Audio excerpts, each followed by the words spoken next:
Hoje eu venho falar de um assunto que eu venho percebendo que gera-se muita intriga das pessoas. Porque quando elas vão falar de pães, quando a gente fala de pão, eu percebo que as pessoas querem simplesmente fazer o pão.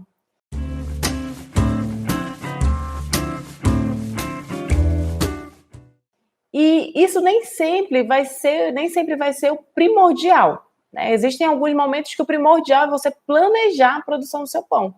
Porque fazer pães, tem gente que faz de forma excelente. Agora, planejar, organizar, transformar, executar, já é algo totalmente diferente. É algo que uma pessoa realmente ela saiu daquela zona de conforto de simplesmente só fazer pães e passou a planejar, a transformar dentro da panificação. E para a gente fazer isso, é primordial, um dos pontos primordiais é você calcular na panificação. Os cálculos em panificação, eles vão te dar assim uma visão muito mais ampla do teu processo e vai fazer com que tu consiga se organizar.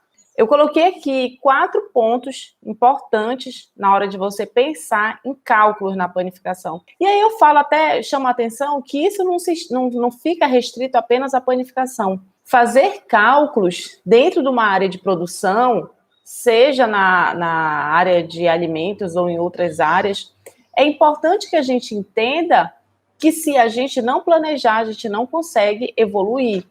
Então, às vezes, hoje eu estava até assistindo uma palestra que a pessoa falou assim, olha, às vezes tem uma pessoa que faz um brigadeiro maravilhoso e ela sabe que ela faz um brigadeiro maravilhoso.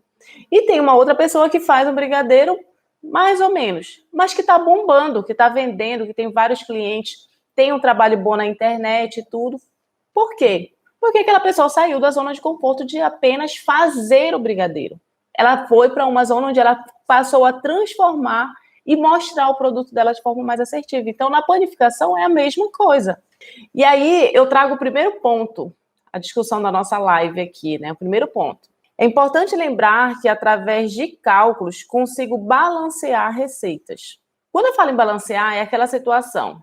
Poxa, eu estou num domingo em casa, quero fazer um pão, só que a minha receita pede 500 gramas de farinha de trigo. E eu só tenho 300 lá no meu armário. Vou deixar de fazer o pão? Não, porque eu posso calcular essas quantidades, eu posso balancear a minha receita para que eu tenha um resultado assertivo. Então, aquela quantidade de farinha de trigo é a minha base. Dentro da panificação, a gente calcula as quantidades devidas de ingredientes para fazer os nossos pães. Essas quantidades de ingredientes, você vai calculando de 2 formas bem simples. Ou transformando as suas quantidades para porcentagem, ou simplesmente fazendo uma regra de 3 simples. Gente, a matemática, ela é a base. A matemática é a base para você trabalhar planejando produções para eventos, produções simplesmente, eu vou fazer na minha casa, mas ainda assim você tem que planejar. Então, esses cálculos simples, André, mas eu não gosto de matemática. Infelizmente, tem coisas que a gente não gosta. Tipo assim, você vai ter que fazer, você vai ter que sair da sua zona para você melhorar a sua produção. Então, saber regra de 3 simples e saber porcentagem é a base para quem quer trabalhar com encomendas. É a base para quem quer planejar receitas. Então, quando você faz esses cálculos, transforma suas quantidades para porcentagem, por exemplo, você pode dizer, poxa, mas essa receita me pede 5% de manteiga. Ah, não, mas eu não tenho essa quantidade, eu vou reduzir para 2%. E aí você tem condições de fazer essas modificações na receita, sim. Mas você precisa transformar as quantidades primeiro para porcentagem. É importante fazer isso. Outro ponto que eu coloquei aqui importante. Cálculos também irão ajudar no planejamento de receitas, encomendas e rendimento. Como é que eu recebo uma encomenda? O pessoal aí que trabalha com encomendas. Como é que eu recebo uma encomenda de pães? Eu preciso entregar 100 pães. De que forma eu vou conseguir entregar essa quantidade de pães sem o planejamento, sem eu calcular as quantidades devidas? Então, eu vou sim saber, meu produto final, um pão, ele vai pesar 50 gramas. E para produzir um pão, eu sei que eu vou precisar dessa quantidade. Para produzir 100, eu vou precisar de uma quantidade X, baseado no que eu sei que eu vou chegar no final. No final, a minha massa tem que ter um peso de 50 gramas, aquela unidade. Mas, para isso, eu preciso saber dessa unidade para saber quanto de farinha eu vou usar, quanto de açúcar, quanto de fermento, quanto de sal.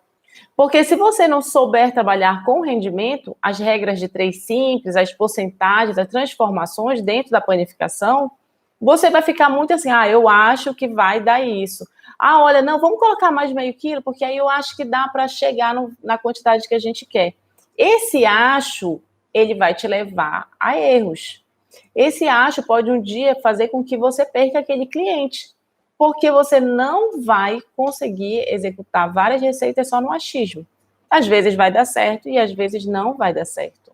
Então, eu preciso fazer os cálculos. Hoje eu vim aqui para chamar a atenção de vocês quanto a isso, porque eu percebo, em contato que eu tenho com alunos, né, em cursos que eu já ministrei, que uma das maiores dificuldades da pessoa conseguir sair daquela, sabe, aquela zona onde todo mundo está fazendo pão desse jeito, eu vou fazer desse jeito. E aí tu sai porque tu consegue ter segurança, tu consegue ter uma visão. O cálculo vai te permitir essa segurança, essa certeza no que você está fazendo. Então, fazer esse planejamento te diferencia da maioria. Né? Às vezes as pessoas me perguntam, André, mas eu queria que tu me dissesse como é que tu faz para chegar nessa receita, como foi que tu transformou essa receita? André, como é que eu desenvolvo? Eu não sei quanto de manteiga para tanto de farinha de trigo. É cálculo, gente. Quem me acompanha sabe que às vezes, antes de começar, eu pego um papel, uma caneta e vou calcular. Eu vou saber trabalhar com as porcentagens para eu desenvolver meu trabalho. Não adianta eu chegar aqui e enganar vocês dizendo, olha, toda receita você vai fazer assim. Toda receita você... Não existe isso na panificação. Panificação, ela é muito ampla, então tu tem que aprender a calcular, porque para cada caso é um caso. Outro ponto importante que eu vim aqui falar, o terceiro ponto, é o seguinte. Também calculamos o tempo de preparo de pães, pois através dele estabelecemos as quantidades exatas de fermento, por exemplo. Então, quando eu começo a olhar para os cálculos, eu percebo que o cálculo vai me permitir até mesmo trabalhar de uma forma mais tranquila. Porque quando tu começa a fazer aquele pão, qual é o problema das pessoas quando vão fazer pães? André, dá muito trabalho. Eu começo a fazer pão de manhã, eu termino à noite, eu estou exausta, eu estou cansada. Isso leva muito tempo. Se você passar a calcular o tempo e a quantidade de fermento, porque quantidade de fermento e tempo, eles andam lado a lado. São 2 pontos importantes. Se eu quero uma fermentação mais longa, menos fermento. Se eu quero uma fermentação mais curta, mais fermento. Isso daí a maioria das pessoas sabe, né? A maioria das pessoas que fazem pão sabe. Só que você sabe calcular para 8 horas quanto de fermento eu vou utilizar? Você sabe calcular para 2 horas quanto de fermento? E aí, quando você sabe essas proporções de quantidade de fermento para quantidade de tempo, isso te permite, por exemplo, não, olha, eu vou começar a fazer meu pão 5 horas da tarde, porque eu sei que vou começar a fermentar e eu vou deixar ele fermentar e por muito tempo eu só vou assar amanhã de manhã. E aí isso vai fazendo com que você ganhe tempo. Você vai estar dormindo e o seu pão vai estar fermentando porque você sabe que ele está dentro daqueles padrões que você já calculou e sabe que ele vai estar fermentando naquele tempo devido. Outro ponto, não é só a quantidade de fermento. Eu quero uma fermentação mais lenta e isso vai acontecer uma fermentação... vai acontecer na minha geladeira enquanto eu durmo. Eu sei que eu vou ter que fazer uma massa mais firme, que já não vai levar tanta água, porque massa com muita hidratação, fermentação mais rápida. Massa pouco hidratada, fermentação mais lenta. Então, olhem só como é importante a gente saber calcular o tempo de fermentação desses pães, porque o tempo de fermentação está associado à quantidade de fermento. E a quantidade de fermento eu calculo, eu estabeleço. A forma como o micro-organismo vai desenvolver, a responsabilidade é dele. Mas o tempo que ele vai fermentar, a responsabilidade é minha, através de cálculos, tá? Através de técnicas que eu vou utilizar para possibilitar esse crescimento ou não. Então, entendam que a panificação ela não está solta, ela está sob o meu controle.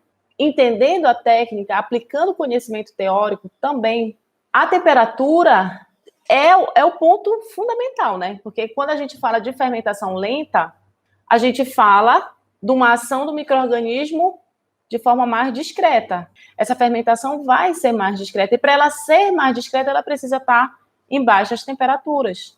Se eu quiser acelerar, aí por isso que eu falo, quando o crescimento do micro-organismo, quem controla sou eu. Sou eu que controlo essa fermentação. Através das técnicas. Aí eu vou trabalhar com uma temperatura, permitindo ou não esse crescimento. Eu vou trabalhar com uma umidade, permitindo ou não esse crescimento. Eu vou trabalhar com quantidades de fermento. Eu vou trabalhar este fermento, fazendo um pré-fermento ou não. Entendeu? Então, a técnica está sob o meu controle. O crescimento, ele vai ser controlado por mim. O micro-organismo vai executar e quem vai orquestrar esse crescimento sou eu. Já ouvi falar na fórmula do padeiro. Tem uma fórmula exata ou base para si. Ontem mesmo eu estava tendo uma aula com os meus alunos e a gente falou muito sobre ficha técnica. O nosso assunto era ficha técnica. E aí, dentro de cada padaria, eles têm a receita. É uma receita muito parecida, mas que às vezes tem um toque diferente. Tanto é que se você for em 10 padarias, você vai ter 10 tipos de pães diferentes, porque cada uma vai executar da sua forma, nas suas condições, algumas com mais condições, outras com menos. Então, ela vai se basear naquela ficha técnica, aquele modo de preparo, obedecendo aquelas quantidades, aqueles tempos, e outras padarias, às vezes com pequenas modificações, também vão ter cada uma a sua ficha técnica. E aí, eles têm a fórmula daquele padeiro para aquela padaria. É aquela fórmula.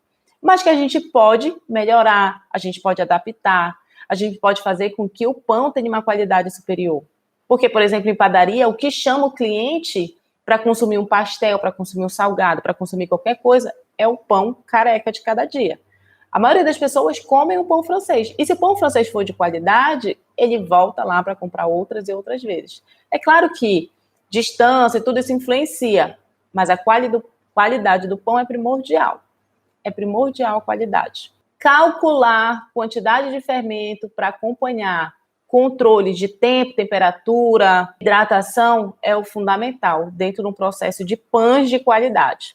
E aí eu chamo a atenção de vocês para a zona de conforto. É essa zona de conforto na produção de pães que faz com que a gente tenha muitos pães sem qualidade. Se vocês forem para a internet, vocês que estão aqui na live nesse momento, com certeza são pessoas que gostam de pães, gostam de fazer, gostam da técnica, são curiosos, alguma coisa te desperta a curiosidade por pães. E aí, quando você vai pesquisar na internet receitas de algum tipo de pão, você se depara com receitas, inúmeras receitas, com inúmeras quantidades, técnicas, modo de preparo, enfim.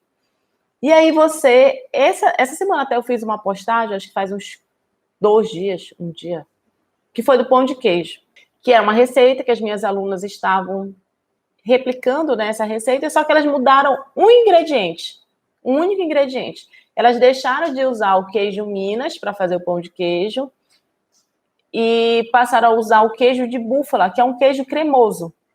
Gente, o processo muda completamente. Por quê? Aí eu abro um parênteses aqui no nosso assunto de cálculo para chamar a atenção em relação a isso. Quando você muda um ingrediente e que aquele ingrediente padrão, por exemplo, o ingrediente padrão do pão de queijo é o queijo Minas padrão, que a gente chama, né? Que é um queijo firme, a gente rala. Tem algumas pessoas que fazem queijo parmesão. Algumas pessoas fazem com parmesão, mas a maioria faz com queijo Minas padrão. E aí, são queijos firmes, com baixa atividade de água. Tem gordura, mas é uma gordura onde se tem uma cura ali naquele queijo. Então, quando você rala e ele entra na massa, ele não influencia muito na textura daquela massa. Porém, quando você troca esse queijo padrão por um queijo cremoso, mudou tua receita. Aí tu vai ter que calcular novas quantidades, principalmente de água, no momento que tu vai hidratar esse pão. Porque se tu tá mudando um ingrediente, e é um ingrediente padrão, porque pão de queijo, o que que faz o pão ser diferente? O queijo. Então, a partir do momento que tu mudou esse ingrediente, queijo mole, queijo cremoso, vou ter cuidado com a minha massa, vou ter cuidado com a hidratação. Eu vou ter que mudar a quantidade de água.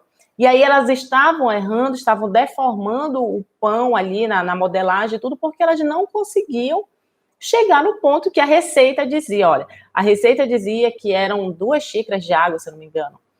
E elas estavam insistindo em colocar as 2 xícaras de água. E quando eu cheguei, eu falei, não, opa, você trocou de queijo, você está com um novo queijo, um novo produto, com uma nova textura.